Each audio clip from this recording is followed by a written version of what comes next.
are these people?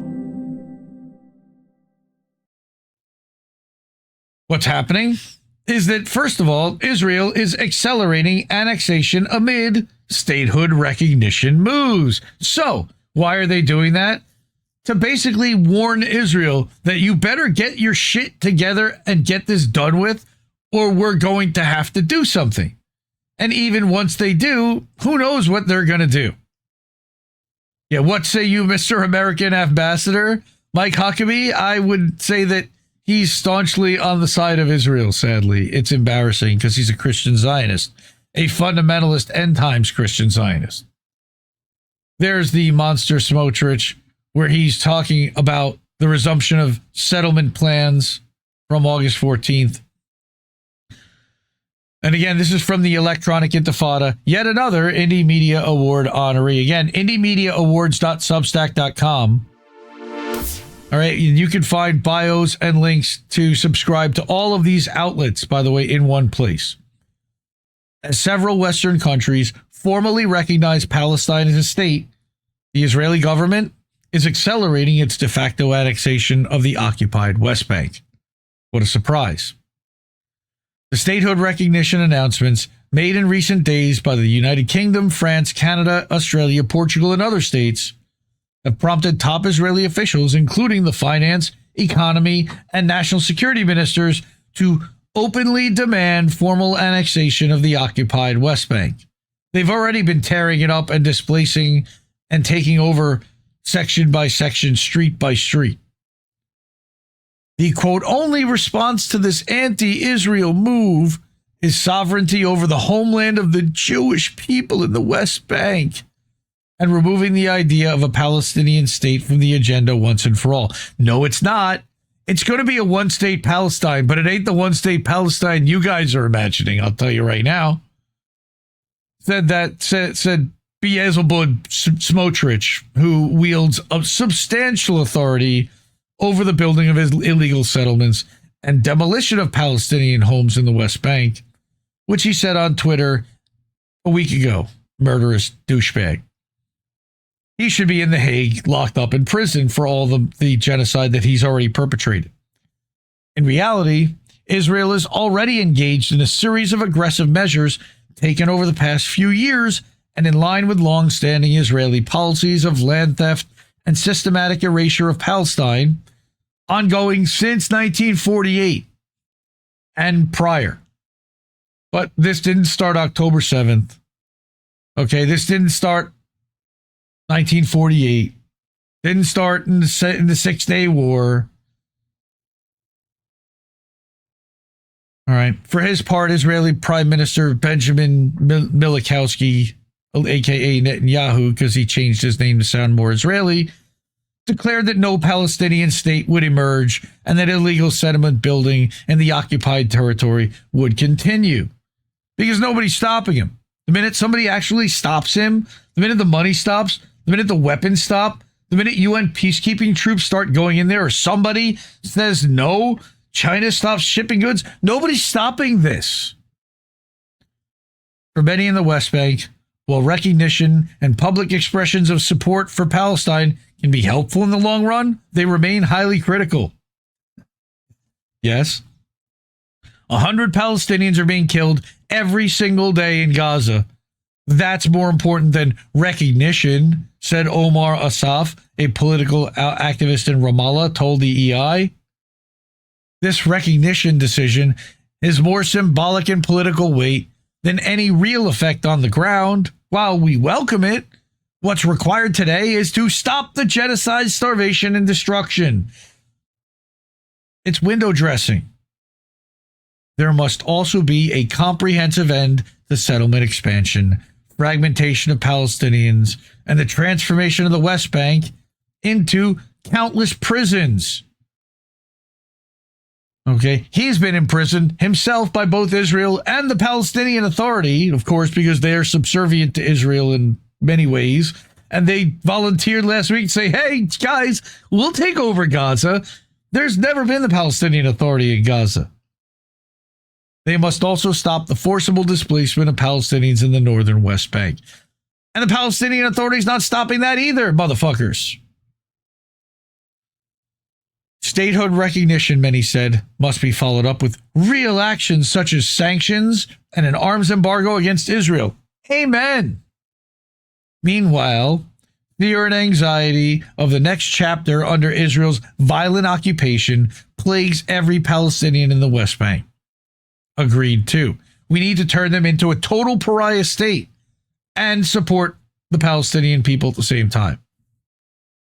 I'm afraid that with and without the recognitions, what's happening in the occupied West Bank is horrific, Masya Yassin told EI from the streets of Ramallah. We don't have to imagine what the future will look like because we're already living it every day. Remember, there's no Hamas there. No Hamas there. Citing terrorist settlers who are killing people, stealing land, and cutting off roads. Quote, all Palestinians here are besieged with gates at the entrances to their cities and villages in open-air prisons. The army enters at any moment, kills, injures, expels. Israel has been pursuing annexation and land theft policies in the West Bank and Gaza since it occupied the areas in 1967.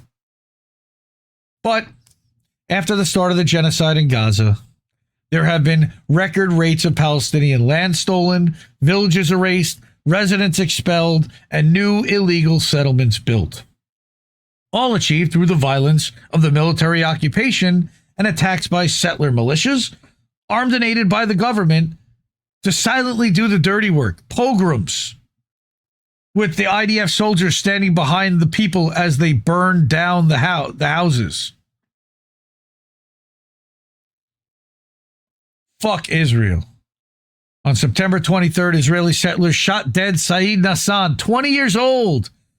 Why? In the village of Al-Mughayr in northeast Ramallah, the 12th Palestinian to be killed by settlers since the start of 2025. The first killing took place in June.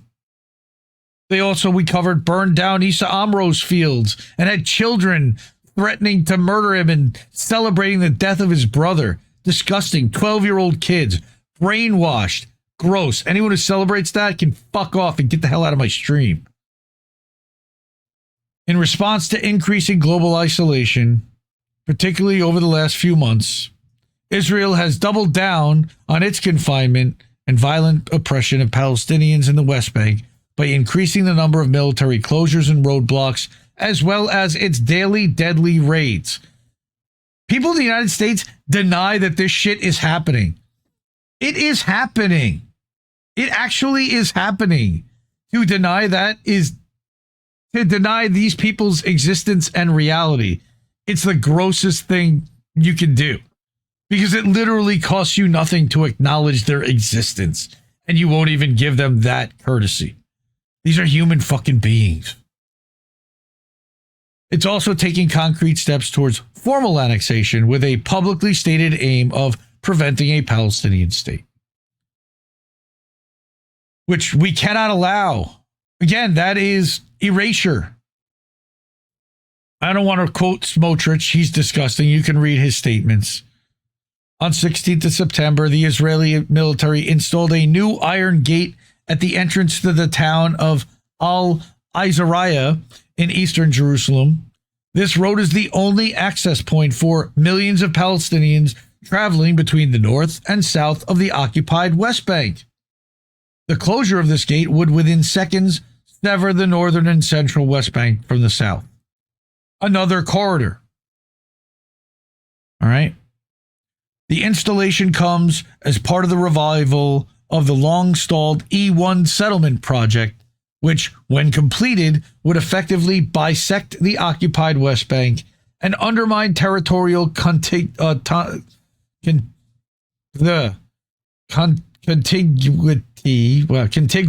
Wow, that's a tough word for me to say.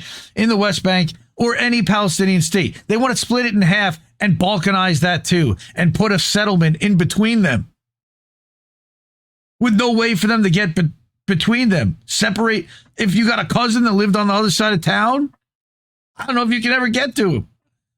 Smotrich made no bones about the Israeli government's motivation when formally announcing the resumption of the plan on August 14th. It buries the very idea of a Palestinian state, not in documents, not in decisions or declarations, but in facts. But buildings can also be leveled, as Israel is proving on a daily basis. All right. The E1 area, a critical stretch of land between Jerusalem and Jericho to the east, functions as one of the last remaining corridors connecting the northern and southern occupied West Bank, as they continue to steal the rest of the land. It's also one of the final areas of territorial continuity connecting Jerusalem with the rest of the occupied West Bank. Israel intends to empty these areas of Palestinians and render them only accessible to settlers. That's ethnic cleansing. The transfer of an occupying power's civilian population into the territory that it occupies is a violation of international humanitarian law, the law of armed conflict, i.e. a war crime. Yep. At least 7,000 Bedouins living across 22 different villages will be expelled and rendered homeless as their homes are systematically demolished. The Israeli military already issued dozens of new demolition orders between the 12th and 14th of August, targeting Palestinian Bedouin villages located within that E1 zone. They've been targeted with systematic harassment and demolitions for decades. Then we go back to between January 2023 and mid-July of this year, at least 2,800 Palestinians, almost 2,900, from 69 different villages across the West Bank, primarily Bedouin, were forcibly displaced due to the coercive environment of intensifying settler attacks and movement restrictions. Where do these people go? They're intentionally creating homeless people in desperate situations.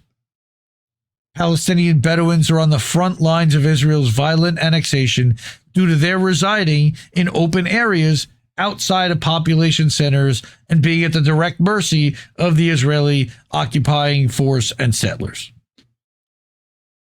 Annexation is rapidly becoming a reality for all Palestinians. In Area C, in 60% of the West Bank, all we see are Israeli flags, Israeli police, Israeli civil defense, settlers moving freely. Palestinians have come to feel that it's dangerous to move around between cities and villages.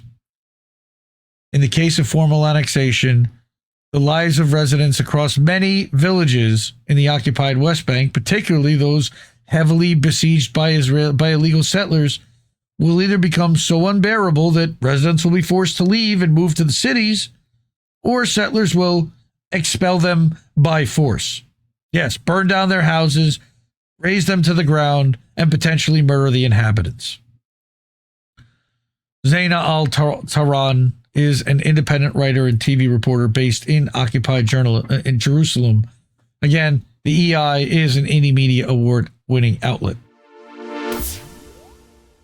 Fuck Israel every day. And I don't even know what you say anymore because I'm beyond fuck Israel.